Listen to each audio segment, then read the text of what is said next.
Men bir o'qimishli, ziyoli professor odam bo'lsam, nega o'g'lim bunaqa bo'ldi? Nega menga bunaqa qarayapsiz? Men ham o'qimishli olima ayol bo'lsam, bilmadim o'g'limiz nega bunaqa. Nimadir g'alatida. Ko'ppa kunduz kuni o'g'irlik qilyapti. Yana o'z uyidan.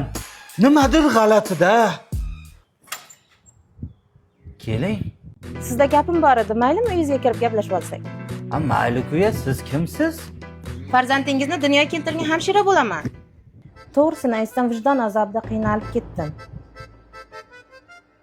Bundan 20 yil oldin farzandingizni tug'ruqxonada bilmasdan alishtirib qo'yganman.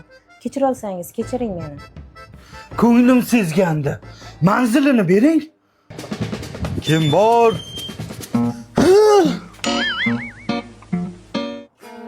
Birdan maqsadga o'tsam, bundan qariyb 20 yil oldin anglashilmovchilik bo'lib raddomda farzandlarimiz alishib qolgan ekan.